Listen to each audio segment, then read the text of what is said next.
श्री रविंद्र सिंह भाटी। धन्यवाद अध्यक्ष महोदय, आपने मुझे पर्ची पे बोलने का मौका दिया।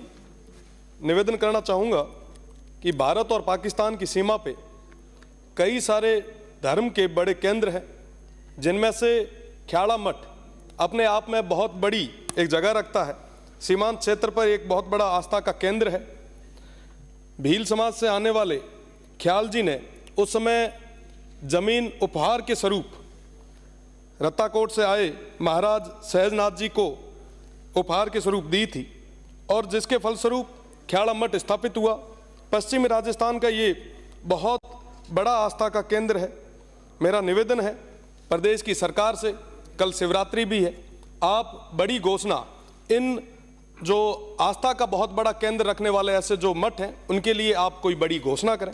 साथ ही साथ मैं निवेदन करना चाहूँगा, शिव जहाँ से मैं आता हूँ वो बाबा गरीबनाथ जी की नगरी है। बाबा गरीबनाथ जी का अपना एक बहुत बड़ा चमत्कार रहा है। 700-800 साल पहले जब महाराज जी पधारे थे, उनके आशीर्वाद के फलस्वरूप ये तमाम चीज़ें हो पाई है। मेरा निवेदन कि नागरदा गांव जो उन्होंने बसाया, साथ ही साथ जहां शिव में समाधि ली, ये तमाम जो क्षेत्र है वो बहुत बड़े आस्था के केंद्र है। न सिर्फ आस्था के केंद्र, बल्कि जब वो पुरानी प्रणाली थी तो उस समय पंच पंचायती भी जो हुआ करती थी वो इन मठों में ही होती थी। जब सुकाल होता था तो वहाँ धन और दान इकट्ठा करके अकाल के दौर में वहाँ पे जीवन यापन के लिए दिया जाता था। साथ ही साथ जब भी कभी कोई युद्ध की घटना घटित होती थी या कभी गाय पे बात आती थी तो ये जो मठाधीश थे, ये जो संत महात्मा थे, तो लड़ने के लिए आगे आया करते थे। इनका अपने आप में बहुत बड़ा महत्व है।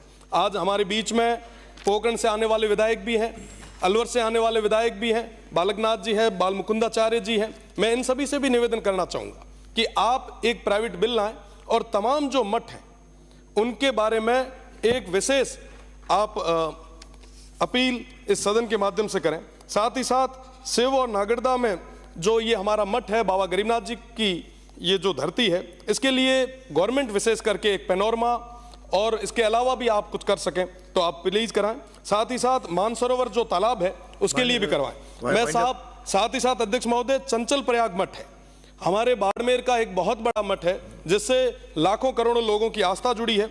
मेरा निवेदन कि अकाल का दौर हो, चाहे बीमारियों का दौर हो, चाहे कोई पशुओं में बीमारी का दौर हो, इनके आशीर्वाद की बदौलत वो तमाम चीजें सही हो पाई। लोक आस्था से जुड़ा हुआ मुद्दा है। निवेदन है कि इस बारे में सोचा जाए। बहुत बहुत धन्यवाद। जय हिंद, जय भारत।